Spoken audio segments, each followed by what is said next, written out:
Sebelum lanjut, jangan lupa untuk di-like dulu ini video dan di-subscribe juga ini channel, supaya bisa terus berkembang dan memberikan informasi dan hiburan kepada kita semua. Kalau sudah, langsung saja kita masuk ke pembahasan. Di zaman dulu, ada banyak kerajaan yang bercorak Bugis. Beberapa di antaranya, seperti Kerajaan Bone, Sopeng, Wajo, Sidendreng, dan masih banyak lagi.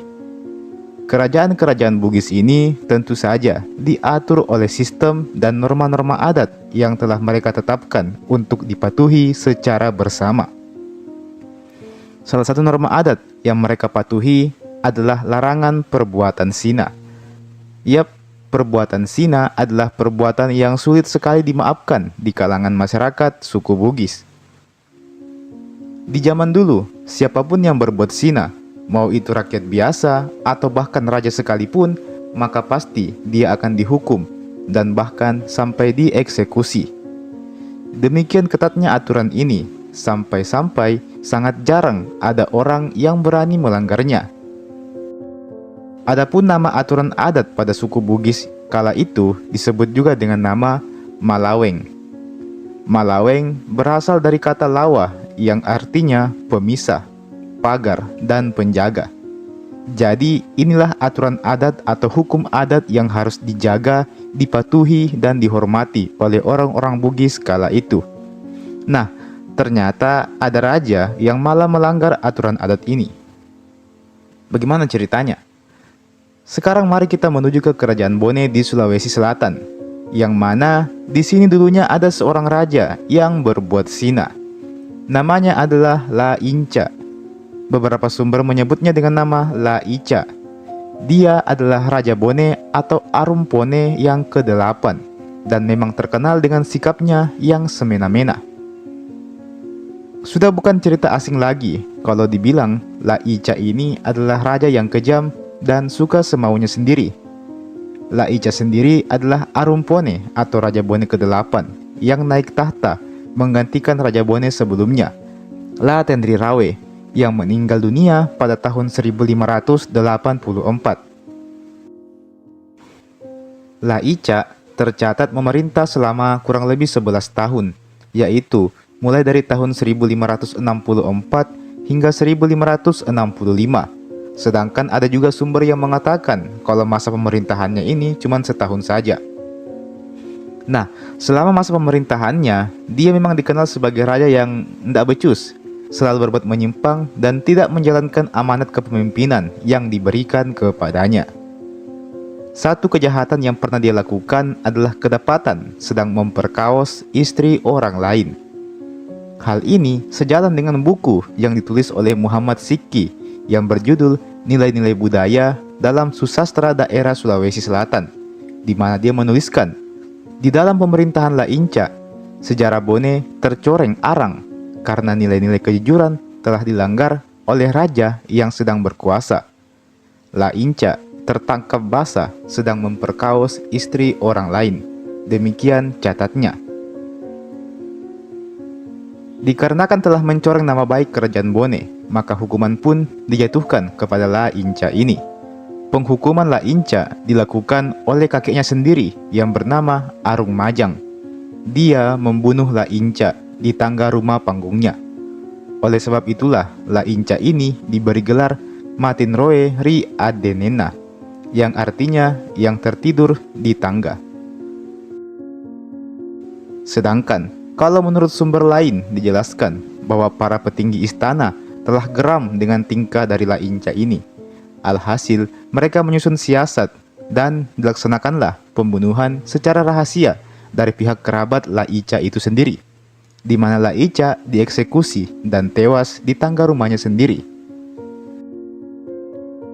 Sebenarnya, tindakan semacam ini termasuk melanggar hukum adat di Bone, di mana kalau di Bone, menentang pemimpin, apalagi membunuh seorang pemimpin adalah perbuatan yang sangat dilarang. Namun karena ulah La Ica ini sendiri yang memang sudah tidak bisa dimaafkan, maka pihak istana rela melanggar aturan tersebut dan membunuh sang raja demi kebaikan nama kerajaan Bone dan juga kebaikan masyarakatnya. Dia adalah Arumpone yang Malaweng, terhadap sanak keluarganya, disepakati dan dibunuh. Demikian catat Matulada dalam Latoa, satu lukisan analitis terhadap antropologi orang Bugis. Dan ternyata pembahasan kita tidak sampai di situ saja. Selain Laica, ada juga seorang raja dari kerajaan Bugis yang berbuat kejahatan berat. Sekarang mari kita berpindah ke kerajaan Wajo yang berpusat di wilayah Sengkang. Tersebutlah seorang raja yang bernama Lapatedungi Tosamalangi, yang dikenal juga dengan nama Batara Goa ketiga. Dia ini berkuasa dari tahun 1466 hingga 1469.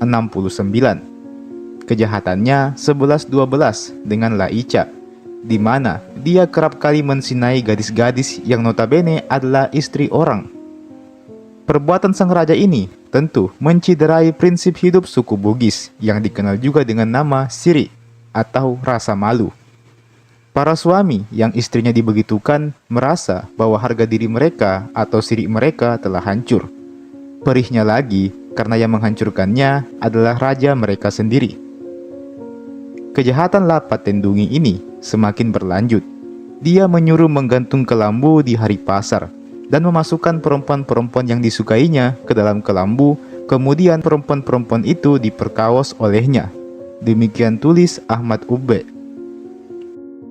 Dengan adanya kelambu di tengah-tengah pasar tersebut, maka para perempuan kala itu pun enggan mendekati pasar. Mereka tidak mau ke pasar. Alhasil, si raja ini kemudian marah besar dan menyuruh para bawahannya untuk mengambil paksa para perempuan tersebut dari rumahnya. Dan kekacauan pun terjadi di mana-mana. Pada akhirnya, si raja tersebut mati di tangan rakyatnya yang kesal akan tindakannya. Selepas kematian si raja tersebut, para petinggi kerajaan melakukan musyawarah untuk mencari Raja Wajo berikutnya, dan mereka sepakat untuk mengangkat Lapalewo Topalipu sebagai Raja Wajo berikutnya.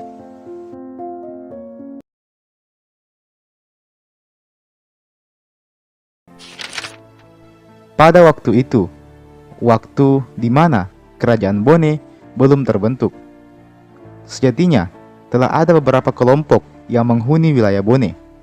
Kelompok-kelompok tersebut berkumpul karena berasal dari nenek moyang yang sama. Adapun kelompok-kelompok tersebut menamakan diri mereka dengan istilah Wanua. Setiap Wanua kala itu dipimpin oleh seorang pemimpin yang diberi gelar Matoa Ulu Anang. Beberapa Wanua yang terbentuk kala itu antara lain Wanua Cenrana, Wanua Ujung, Tak Ponceng, Palaka, Macege, Tibojong, Taneteri Atang, Taneteri Awang, Cina, Salomeko, Awang Pone, Barebo, dan Lamuru. Beberapa dari Wanua tersebut mungkin masih akrab di telinga kita nama-namanya. Setiap Wanua kala itu memilih untuk mengisolasi dirinya ke dalam wilayah kekuasaannya masing-masing. Mereka cenderung tertutup dan menghindari kontak sosial dengan Wanua lain. Meski begitu, pada masa berikutnya, setiap Wanua ini mulai berhubungan satu sama lain dikarenakan faktor kebutuhan. Sayangnya, hubungan tersebut tidak berjalan dengan mulus. Alhasil, beberapa Wanua kerap kali saling bertengkar dan terkena konflik satu sama lain, menjadikan suasana kala itu dipenuhi oleh kekacauan dan kekerasan. Masa kekacauan ini, kalau dalam lontara disebut juga dengan istilah si Andre Bale, yang apabila kita artikan adalah masa di mana manusia saling terkam-menerkam, layaknya ikan-ikan di laut. Pada masa ini, kekacauan terjadi di mana-mana. Yang kuat menyerang yang lemah, dan yang lemah tertindas tanpa ada pertolongan. Pada masa itu, tidak ada yang namanya keadilan. Hukum alam menjadi satu-satunya hukum yang berlaku di situ. Pada titik kekacauan ini, orang-orang mulai mendambakan sosok pemimpin yang bisa menengahi masalah ini. Masyarakat mendambakan sosok panutan yang bisa membawa kedamaian di tanah Bone ini. Hingga pada suatu ketika, Cuaca sedang buruk-buruknya. Hujan deras tiada henti. Gemuruh petir sambung menyambung tanpa jeda. Orang-orang dilanda kepanikan. Sebelum akhirnya mereka menyaksikan ada seseorang yang tengah berjalan mendekati mereka. Orang itu berpakaian serba putih. Alhasil orang itu bertemu dengan para pemimpin Wanua. Orang itu awalnya dianggap sebagai sosok yang akan memimpin mereka semua. Namun ternyata bukan. Pria berpakaian putih itu hanyalah pengantar. Dia kemudian menyuruh para pemimpin Wanua itu untuk mengikutinya. Mereka pun menuju ke atas sebuah bukit. Di atas bukit nampaklah seseorang yang sedang duduk di atas sebuah batu besar. Sosok itu berpakaian kuning keemasan. Di belakangnya terdapat 3 orang lagi yang berpakaian sama, yang berdiri sambil memayungi tuannya ini. Dan sosok itulah Tomanurung yang sebenarnya. Akhirnya, para ketua Wanua tadi menemui sang Tomanurung ini. Terjadilah kesepakatan di antara mereka. Tidakkah engkau berdua hati? Tidakkah engkau akan ingkar? Tanya Tomanurung tersebut. Anginlah engkau, kami daun kayu. Kemana engkau berhembus, ke sana kami terbawa. Kehendakmu kepada kami, titahmu yang jadi. Engkau menyeru, kami pergi. Engkau meminta, kami memberi. Engkau memanggil, kami menyahut. Walaupun anak dan istri kami sekalipun, jika engkau tak menyukainya, kami pun tak menyukainya. Akan tetapi, tuntunlah kami ke arah ketentraman. Engkau menjaga kami menuju kemakmuran. Engkau menyelimuti kami, agar kami tak kedinginan. Demikian jawab para tetua tersebut. Alhasil, dari sini lahirlah sebuah perjanjian. Terbentuk pula 7 Wanua yang disebut juga dengan nama Kawerang Tanah Bone. Tomanurung tersebut bernama Mata Silompoe. Dia kemudian dinobatkan sebagai Arum Pone pertama, alias Raja Bone pertama. Bersama dengan 7 ketua Wanua tadi, mereka berhasil memimpin Bone ke arah yang lebih baik, menjudahi pertikaian dan mendamaikan masing-masing pihak, menyatukannya ke dalam satu payung kepemimpinan. Arum Pone ini kemudian menikah dengan seorang Tomanurung Ritiro. Dari pernikahan itu lahirlah 1 orang putra dan 5 orang putri. Kerajaan Bone pun mulai menjalankan pemerintahannya. Segala hal mereka lakukan. Mereka memperluas wilayah, menjalin keakraban dengan kelompok lain, hingga merencanakan segala kebutuhan dari makanan, pakaian, hingga rumah-rumah. Arum Pone yang pertama ini diperkirakan memimpin selama kurang lebih 30 tahun lamanya. Beliau berjasa membawa kemajuan bagi rakyat Bone. Beliau sempat berwasiat untuk menyerahkan kepemimpinannya kepada anak laki-lakinya yang bernama La Umase Tolawa. Setelah menyerahkan wasiat tersebut, tiba-tiba terdengarlah suara gemuruh petir yang menyambar silih berganti. Usai gemuruh, nampaklah sang Arum Pone ini bersama dengan istrinya telah meninggal dunia. Keduanya wafat dalam waktu yang nyaris bersamaan. Dan semenjak itu, kerajaan Bone terus berdiri dengan pemimpin yang berganti-ganti dari waktu ke waktu. Dalam perkembangannya, kita ketahui bersama bahwa kerajaan Bone menjadi salah satu kerajaan terbesar dan terkuat di Sulawesi Selatan. Kerajaan Bone dianggap mencapai puncak kejayaannya di masa kepemimpinan Arung Palaka, yang kala itu berhasil membebaskan Bone dari tekanan Goa.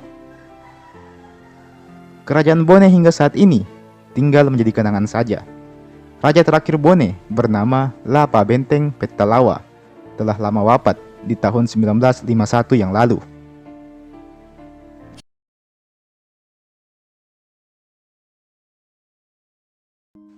Adapun tokoh yang saya maksudkan di sini adalah Laparepa Tosapewali Karaeng Anak Moncong Tumenanga Risomba Opu. Beliau adalah raja di kerajaan Goa, Bone, dan juga Sopeng. Hal semacam ini sangat jarang kita jumpai pada masa itu, di mana seorang raja mampu memimpin 3 buah kerajaan sekaligus. Belum lagi, 2 di antaranya adalah kerajaan raksasa, Bone dan Goa. 2 kerajaan yang dulunya saling bermusuhan. 2 kerajaan yang merepresentasikan 2 suku yang berbeda, yakni Bugis dan Makassar. Laparepa Tosapewali menjadi satu-satunya raja yang berhasil menyatukan 2 kerajaan tersebut. Tak ayal apabila beliau mendapat julukan Sang Pemersatu. Raja Laparepa ini adalah seorang Arumpone ke-19, Datu Sopeng ke-19, dan juga Raja Goa ke-20. Bagaimana ceritanya beliau bisa menjadi pemimpin di ketiga kerajaan tersebut? Laparepa Tosapewali sejatinya merupakan keturunan dari Raja Sopeng yang pertama, yakni Latemamala Manurunga Risekanyili. Selain itu, beliau juga merupakan anak dari Raja Bone sebelumnya, yakni Lapatau Matannatika, yang mana beliau dulunya adalah raja di Bone, Sopeng, dan juga di Wajo. Selain itu, memang ibu dari Laparepa ini juga berasal dari kerajaan Goa, sehingga kalau kita lihat dari segi keturunan, maka jelas Laparepa memiliki perpaduan darah Bugis dan Makassar yang sangat tinggi. Bagaimana hal ini bisa terjadi? Apakah hal ini direncanakan? Jawabannya adalah iya. Arung Palaka, sosok Raja Bone ke-15. Beliau memang berniat untuk menyatukan keluarganya di Sulawesi. Itulah mengapa dia menjodohkan kemanakannya, yakni Lamatau Tika, ayah dari Laparepa ini, dengan anak dari keturunan Raja Goa, Luwu dan juga Sopeng. Dan pada akhirnya, setelah perjodohan tersebut, lahirlah Laparepa Tosapewali. Dalam sejarahnya, kakek beliau adalah seorang Raja Goa yang setelah meninggalnya mewariskan kerajaan Goa tersebut kepada Laparepa Tosapewali ini. Alhasil, secara garis keturunan, Laparepa menjadi pewaris sah dari 3 kerajaan sekaligus. Masa kepemimpinan Laparepa juga bisa dibilang sangat bagus, di mana nyaris tidak ada pertikaian yang terjadi antara kerajaan Bugis dan Makassar. Kedua kelompok itu menyatu padu layaknya saudara, dan sosok yang berhasil menyatukan mereka tidak lain dan tidak bukan adalah Laparepa Tosapewali. Pada waktu itu, memang Sulawesi Selatan masih rawan akan peperangan. Selain karena melawan penjajah, juga karena kelompok kerajaan Bugis dan Makassar yang saling bermusuhan sejak dulu. Bahkan sampai ada istilah yang mengungkapkan bahwa Sulawesi Selatan hanya dapat dikatakan aman apabila orang Bugis dan Makassar tidak saling berperang. Jika Bone dan Goa aman, maka amanlah seluruh Sulawesi Selatan. Bisa kita simpulkan bahwa pusat kekuatan Sulawesi Selatan kala itu ada di 2 kerajaan ini, di Bone dan di Goa. Keduanya adalah rival yang saling bersaing mendominasi Sulawesi Selatan, ibarat Barcelona dan Real Madrid di sepak bola. Tentu, membayangkan ada seseorang yang dapat menyatukan 2 kerajaan ini pada waktu itu nyaris mustahil. Namun, di luar dugaan, Laparepa Tosapewali berhasil memimpin kedua kerajaan tersebut dan menyatukannya ke dalam satu pemerintahan. Sayangnya, masa kepemimpinan beliau tidak berlangsung lama, hanya sekitar 3 tahunan saja. Beliau memiliki banyak saudara yang mendesaknya terus-menerus untuk meninggalkan sebagian kerajaannya. Alhasil, atas desakan tersebut, Laparepa harus mengikhlaskan kerajaan Bone kepada saudarinya yang bernama We Bataritoja Daeng Talaga. Seiring berjalannya waktu, kerajaan Sopeng pun juga dilepas, hingga pada akhirnya beliau memutuskan untuk kembali ke Goa. Di Goa beliau memimpin hingga akhir hayatnya. Saat wafat, beliau mendapat gelar Matinro Ri Somba Opu, yang artinya yang meninggal di Somba Opu. Sosok Laparepa ini cukup misterius, bukan karena pribadinya, melainkan karena memang sangat jarang ada yang membahas sosoknya ini. Apabila kita mencari sejarah kerajaan Goa dan Bone, maka yang muncul adalah Sultan Hasanuddin dan juga Arung Palaka. Dua tokoh besar tersebut menjadi ikonik dan mendominasi catatan sejarah kita tentang Sulawesi Selatan. Hal ini membuat kita teralihkan dan berpikir bahwa sejarah kita isinya hanya perang semua. Sejarah kita isinya hanya pertikaian antara Bugis dan Makassar. Sejarah kita seolah mengajarkan kita untuk saling membenci suku lain. Nah, inilah hal yang perlu kita luruskan. Lewat tokoh Laparepa ini, kita bisa mendapat pemahaman bahwa bahkan Bugis dan Makassar yang dulunya selalu bertikai pun dapat disatukan dalam sebuah kepemimpinan. Sosok Laparepa menjadi tokoh pemersatu yang sayangnya jarang dibahas dan jarang disorot. Padahal jasanya terbilang cukup besar bagi Bugis dan Makassar.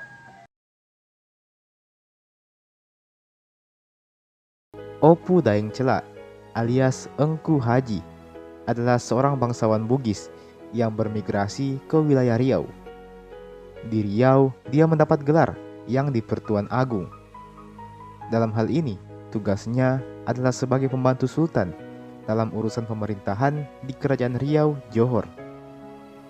Beliau adalah sosok yang berjasa dalam mengatur pemerintahan dan juga keamanan di seluruh wilayah Kerajaan Johor pada waktu itu. Tak terkecuali, dia juga turut andil dalam perang melawan Belanda. Opu Daeng Cela ini adalah keturunan dari raja-raja Bugis di negeri yang bernama Luwu alias Kerajaan Luwu. Sedangkan istrinya adalah Tengku Manda yang juga merupakan keturunan dari raja-raja Melayu. Dari perkawinan mereka lahirlah Raja Haji Pisabilillah yang mana kisahnya sering diceritakan sebagai seorang pahlawan nasional. Cerita bermula pada tanggal 6 Januari 1784. Sekelompok pasukan Belanda mendarat di Pulau Penyengat. Pulau Penyengat sendiri berada di wilayah Kepulauan Riau. Nah, kala itu terjadilah peperangan sengit antara pasukan Johor Riau dengan pasukan Belanda. Dalam peperangan sengit ini, Raja Haji Daeng Cela beserta pasukannya berhasil mengalahkan pihak Belanda. Pasukan Belanda pun dipaksa mundur ke Malaka. Kemudian, pada tanggal 13 Februari, Raja Haji Daeng Cela ini dibantu oleh pasukan dari Selangor melakukan serangan lagi ke pihak Belanda yang sudah mundur ke Malaka tadi. Sayangnya, dalam peperangan itu, pasukan Belanda mendapat bantuan dari armada pimpinan Jacob Pieter van Bram. Pertempuran demi pertempuran terus berlangsung tanpa henti, sampai pada puncaknya di 18 Juni 1784. Pihak Belanda berhasil mengalahkan Raja Haji Daeng Cela ini bersama dengan kurang lebih 500 orang pasukannya.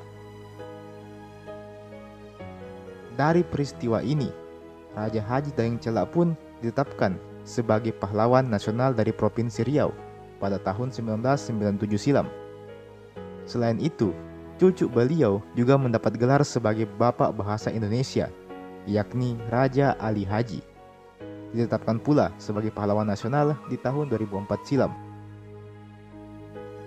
Raja Haji Pisabilillah sendiri lahir di Kota Lama, Ulu Sungai, Riau pada tahun 1725. Dia merupakan adik dari Sultan Selangor pertama, Sultan Salehuddin, dan juga merupakan paman dari Sultan Selangor kedua, Sultan Ibrahim.